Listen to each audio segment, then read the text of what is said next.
ശിവരാത്രി ദിനത്തിൽ കേരളത്തിലെ പ്രധാന ശിവക്ഷേത്രങ്ങളിലെല്ലാം വൻ ഭക്തജന തിരക്കാണ്. ആലുവ മണപ്പുറത്തേക്ക് ആയിരങ്ങൾ ഒഴുകിയെത്തിക്കൊണ്ടിരിക്കുന്നു. തിരുവനന്തപുരം ആഴിമല ക്ഷേത്രത്തിലും ഭക്തജന തിരക്ക് ഏറുകയാണ്.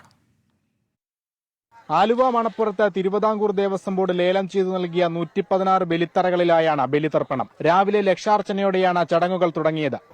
നമ്മുടെ ശിവരാത്രി ബലിതർപ്പണത്തിനുള്ള എല്ലാവിധ ഒരുക്കങ്ങളും ഇവിടെ വളരെ നല്ല രീതിയിൽ നമ്മൾ സജ്ജീകരിച്ചിട്ടുണ്ട്. 120ഓളം ബലിത്തറകളും അതിനനുസരിച്ചുള്ള പുരോഹിതന്മാരും അടങ്ങിയിട്ടുള്ള രീതിയിലാണ് നമ്മളിവിടെ ഏറ്റവും നല്ല രീതിയിൽ ബലിതർപ്പണത്തിനുള്ള സംവിധാനങ്ങൾ ചെയ്തിട്ടുള്ളത്. വൈകിട്ടോടെ പെരിയാറിന്റെ തീരത്തെ ബലിത്തറകൾ നിറഞ്ഞു കവിയും. മേൽശാന്തി മുല്ലപ്പള്ളി ശങ്കരൻ നമ്പൂതിരിയുടെ മുഖ്യ കാർമ്മികത്വത്തിലാണ് ചടങ്ങുകൾ. 10 ഡിവൈഎസ്പിമാരുടെ നേതൃത്വത്തിൽ 1200 പോലീസ് ഉദ്യോഗസ്ഥർക്കാണ് സുരക്ഷാ ചുമതല.